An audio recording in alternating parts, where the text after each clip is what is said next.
Good afternoon, weather watchers. This is Connor Keeley here with Mr. Evans today, back with another video on our Skywarn podcast on February the 25th. In today's video, we will be going over today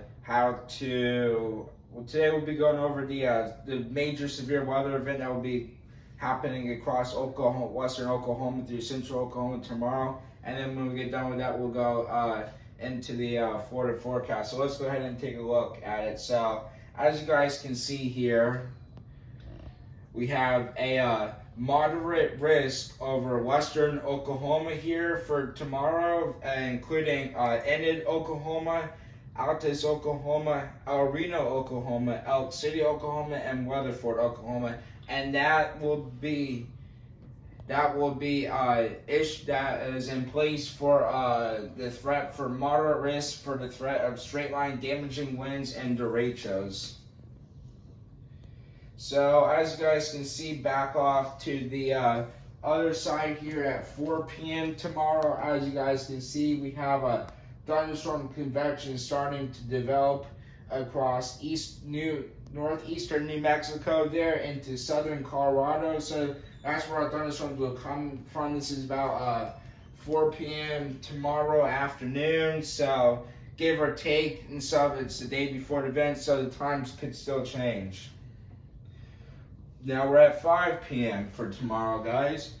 Now, as you guys can see, we're starting to get storm developed. Look at these cells trying to develop into something across southwestern Kansas through down into the Texas Panhandle there, and then we get this little line right here that starts to develop across New Mexico there. So now, as we can see, we're at 6 p.m. folks, and as you guys can see here, we're starting to get a squall line that develops with embedded cells across the Texas Panhandle up through the Oklahoma Panhandle into southwestern Kansas there. And what you guys really have to watch here, all right, is this cell, and this cell, and that cell. Those four little cells that are streaking off on it. You gotta watch those. Those could potentially put down large tornadoes, all right, guys?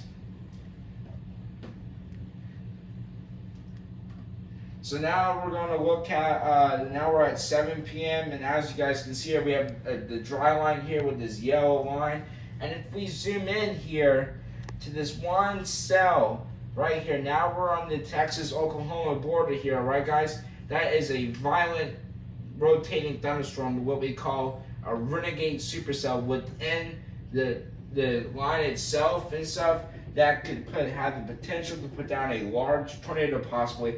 As of right now, like I said, guys, we do have a moderate risk for tomorrow, but I would not, after looking at this, guys, and you'll see as we continue through, I will not be surprised if we get a high risk issue for tomorrow. That would be the first one in 3 years, too.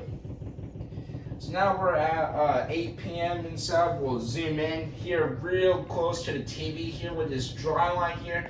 As you guys can see, we have 1, 2, 3, 4, 5, 6 embedded cells within that line, and 2 of them are violent. Okay, guys, you guys see those little like white dots inside? That is violent. Those cells are going to have the potential to put down large tornadoes, and also have the potential for straight line damaging winds will be expected within this line, with the potential for gorilla-sized hail, possibly, as we call it. And now we're at about 9 p.m. So as you guys can see here, we still have some nice embedded cells in this line here as we go to 9 p.m. across western and northwestern Oklahoma there. So let's go into 10 o'clock now. So as you guys can see here, we do not have to zoom in for this one because there's really nothing. But as you can see, this one in Kansas here, those two cells are starting to merge together.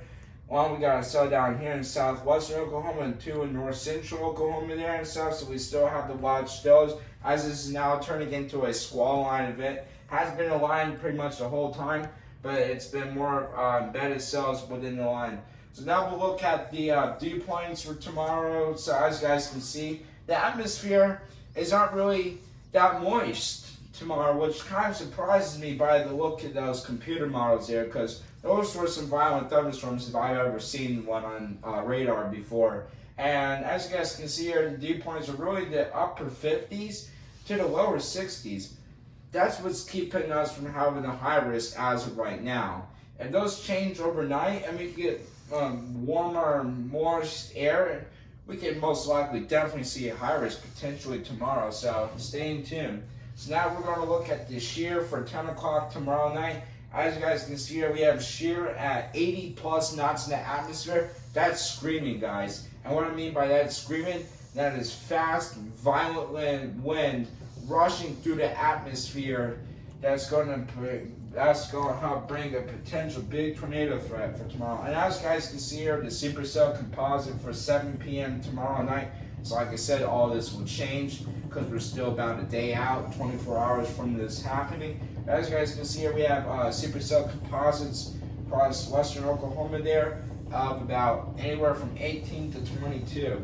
Alright guys, now we look at the significant tornado parameter above 20. Okay guys, at 7 p.m. those cells are going to be rocking the atmosphere, guys. And now this is something we like to call the updraft helicity. And what the updraft helicity is, this basically tells us all these streak marks, basically tells us if we have any rotating thunderstorms that are putting down violent tornadoes. And if we zoom in right here across western Oklahoma, that is a strong indication, guys, of a rotating thunderstorm and stuff. So heads up you folks just to west of Elk City there, my bad. And so you folks just to the west of Elk City, like I said, you guys need to pay attention to possibly a large tornado that could happen.